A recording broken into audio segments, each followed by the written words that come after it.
ప్రజల మనిషిని సర్కారు పెట్టే పథకాలను జనానికి అందేటట్టు చూస్తానన్నాడు స్పీకర్ మధుసూదనాచారి. జయశంకర్ భూపాలపల్లి జిల్లాలో తిరిగిన స్పీకర్ జిల్లా కేంద్రాల్లో అభివృద్ధి పనులను షురూ చేసిండు. పోయినేడు నీళ్ల కష్టం ఉండేదని ఇప్పుడు మళ్ళా కష్టం రాకుండా ఉండనీకి నీళ్ల ట్యాంకర్లు పెట్టమని చెప్పిండు.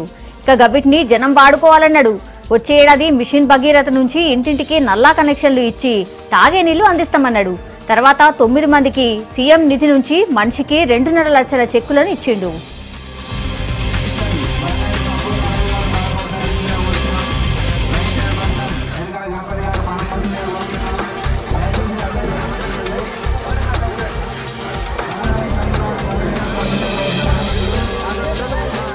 భూపాలపల్లి నగర పంచాయతీ పరిధిలో గ్రామాల్లో మంచినీటి సరఫరా కోసం 16 ట్యాంకర్లను మనం ఉపయోగిస్తా ఉన్నాం.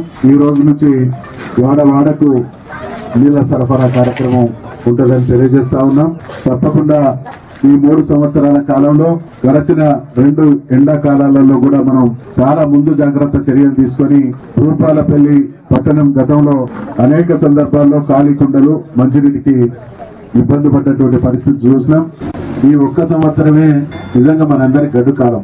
వచ్చే సంవత్సరం నాటికి మనం మిషన్ భగీరథ ద్వారా 365 రోజులు ఇంటింటికి నల్లా ద్వారా వచ్చే సంవత్సరం నుంచి ఈ ఎండాకాలం ఒక్కటి మాత్రమే మనకు కొంచెం కష్టమైనటువంటి కాలం. అయినా మీకు కష్టం రాకుండా మేము చేసేటువంటి ప్రయత్నాలన్నీ చేస్తాం. వచ్చే ఎండాకాలం నాటికి మాత్రం ఈ రోజు ఉన్నటువంటి ఈ సమస్య కూడా ఉండకుండా అన్ని చర్యలు తీసుకుంటున్నాం. రాబోయే రోజులలో మనకు మంచినీటి సమస్య మీ అందరికీ తెలుసు. వెనకటి నుంచి ఇప్పటిదాకా ఏ ఎండాకాలం వచ్చినా కూడా ఒక్కటి నీళ్ల కోసం తల్లాడేటువంటి పరిస్థితి ఉండే. ముఖ్యమంత్రి గారు ఒక గొప్ప స్కీమ్ రూపకల్పన చేసి 50 ఏళ్ల దాకా కూడా ఏ మనిషికి నీళ్ల ఇబ్బంది రాకుండా